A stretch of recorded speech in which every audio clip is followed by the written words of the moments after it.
main vote that they've scheduled for today is whether or not they decide to sue me for doing my job. Their very animated president today blasting Congress. There are only 2 days left before congressional lawmakers break for vacation, and they have yet to advance a proposed minimum wage hike, a bill surrounding pay equity for women, and a host of other issues. The president says Congress needs to stop hating and get something done. Is the president right? And license plate scanners across New York are keeping track of your every move. Do they violate your privacy or do they boost your safety? Plus, we will head to Michigan, where the prosecution is resting in a case surrounding the shooting death of an unarmed teen. Are we seeing the George Zimmerman trial play out all over again? Good evening and welcome to RFL. I'm Richard French. Thank you very much for joining us. Now, the never-ending fight, it seems, between President Obama and the Republican-controlled House, well, it's heating up yet again tonight in Washington. Now, we are looking live at the House, and the reason I'm showing you a live picture is they're expected to pass this hour a resolution that would allow the House to sue the president for what they call his, and I'm quoting directly, improper use of executive actions. The suit, it would focus on a White House-ordered delay in Obamacare regulation, despite complaints from Republicans of a presidential overreach on a whole host of other subjects. Now, the suit, it'll be the first of its kind. Neither the House nor the Senate has ever in American history sued a sitting president. The move, so significant, some are calling it impeachment Lite. Well, to this point, President Obama has mostly mocked and even dared Congress to pursue a lawsuit here. But this afternoon, he didn't really mince words or even, for that matter, make a little joke of it. He went directly after House Republicans, and he did it all in anticipation of this evening's vote. They're mad because I'm doing my job. And by the way, I've told them, I said, I'd be happy to do it with you. So the only reason I'm doing it on my own is because you don't do anything. But if you want, let's work together. We could do so much more if Congress would just come on and help out a little bit. Just come on.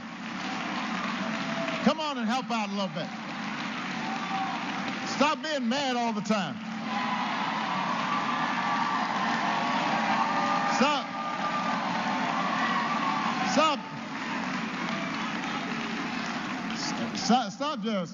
Stop just hating all the time. I know they're not that happy that I'm president, but that's okay. Come on.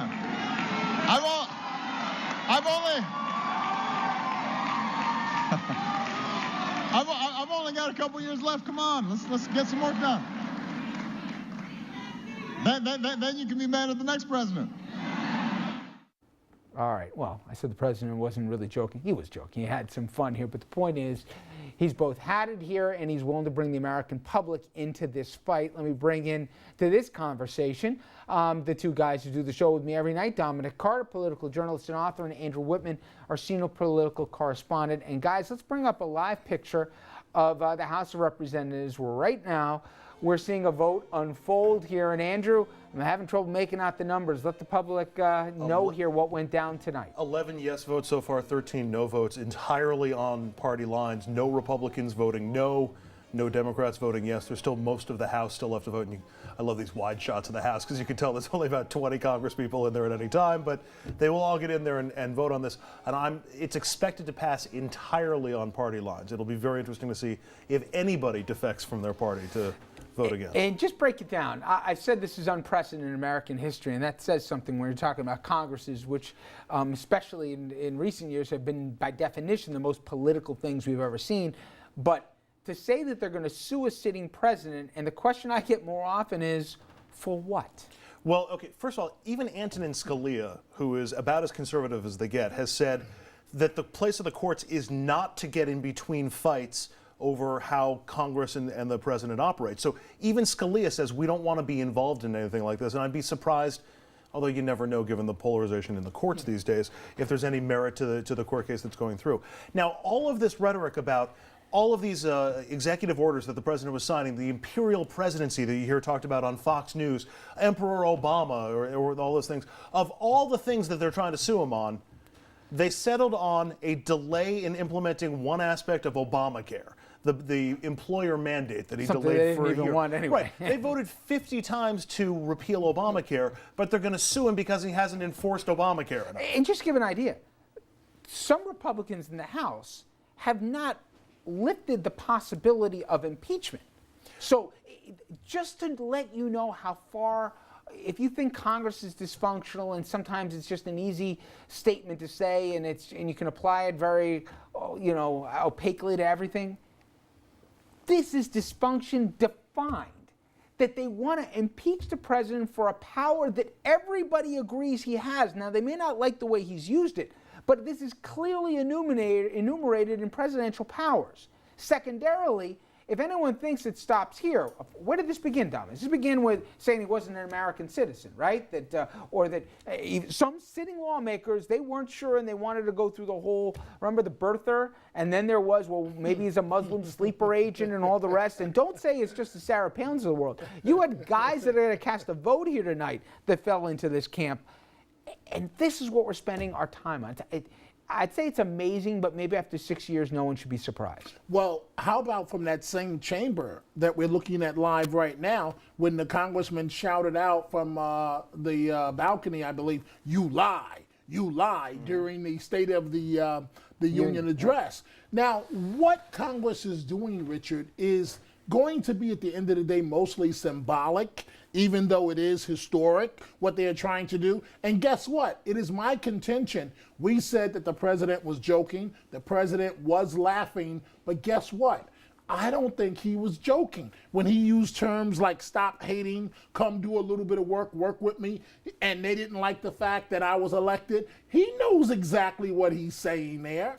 And that's a winning argument for the president. It is a winning given argument. in that context and with that attitude, I think that's a winning argument for him and could be used as leverage against the House. I want to get to the midterm. politics of this because we are, of course, in an election year, November not that far away. But give an idea, Andrew, to the public that while these shenanigans, stupidity, whatever you want to call it's going on, which will go nowhere on the floor of the House, what isn't getting done? Because they're about to go on a break here. And there's real important stuff, whether you're Republican or Democrat, that has got to get figured out right now. I mean, we talk about the VA bill. There's other stuff, too, that they got to work out. There's the VA bill on the border, which are the two hot-button issues that haven't gotten through.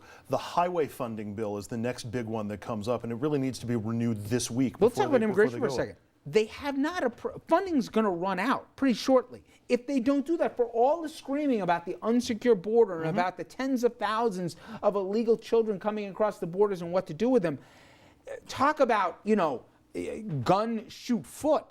The very people who are most vocal about that, they're about to cut off the water here, the funding, to give basically border security the ability to police the border and then what to do to process these folks to let alone get them aboard. I mean, and the president asked for $3 billion in that front with the kids on the border. The House came back with about $640 million, so a fraction of what the president was asking for, even just in terms of that. And there's no guarantee that that gets passed through the House by the end of this week when it needs to. We also mentioned the VA for all the complaining that we've heard from Republicans about Obama is hating on veterans and he's not taking care of them. The money that he's requested to alleviate that problem. They want to see where the offsets are to pay for it, unlike the war that got these guys hurt. But then you talk the highway bill. I mentioned the highway bill. The highway bill highway funding in this country gets funded by a tax on gas. I think it's 23 cents a gallon. And it hasn't been raised, I think, since the early 90s. The trust fund is out of money.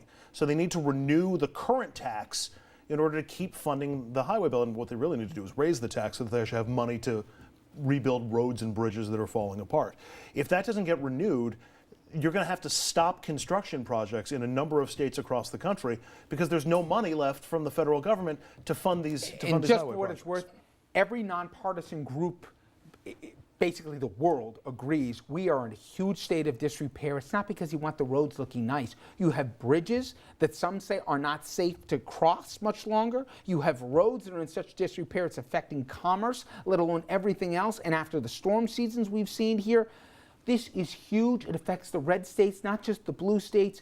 This is the definition of crazy. You can't leave for break without resolving this stuff to be at least responsible. But instead to use the time, Dom, and I know we're over, but to use the time to talk about, even if you hate him, you're not going to be able to impeach him, and you're not going to be able to sue him. This is a dog and pony show where you have a limited amount of time to get it done. I come back finally to the political question. This is in the past hurt Republicans. In '94, Newt Gingrich, remember when we want to shut down the government, it bit him in the you-know-where, okay? And he acknowledged it after the fact that they overplayed their hand. Will Republicans regret that in July of 2014, when they can almost taste the midterm election victories, will they regret what they're doing here where the public will see this as an overplay?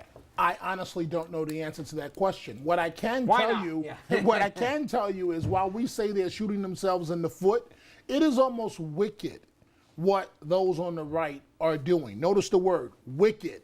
They, inaction, don't vote on anything, don't give him any possible victory, make him take executive action, and then you turn around and blast him and sue him, the president, for taking executive action, and you turn around and say, see, we want to work with the president, but he won't work with us. And polling thus far, Richard, has shown that this president has taken a hit over inaction in Washington. 30 seconds, same question. Politically, who wins and loses by this stunt? I don't think it makes the Republicans look very good, but unless the suit actually goes forward and there's movement on it, I don't think it's going to be that well remembered by the time we get to November. Because leadership knows this is stupid. There's still a lot of time. Boehner doesn't want this thing to go forward. Boehner doesn't want, well, yeah, he sort of felt like he had to. He doesn't want impeachment, but if we go back to, as we look at the House chamber, we got 3 Republicans who have already voted no. Maybe this doesn't pass tonight. We'll have to see. We'll keep people posted as RFL continues. Yeah, this is not what Republicans need if they want to take back the Senate and even have some gains in the House. All right, when we come back here, we got an interesting debate in the production meeting this morning, and I'm really curious where you folks at home stand on this one as well. A look at a doctor and your right to privacy. We're going to tell you about why there is that very debate going on. Should a doctor have a right to ask you about guns at home? Florida court says no. And how is this constitutional? We will take a look at both sides of the debate when we come back and tell you where we stand. Stay with us.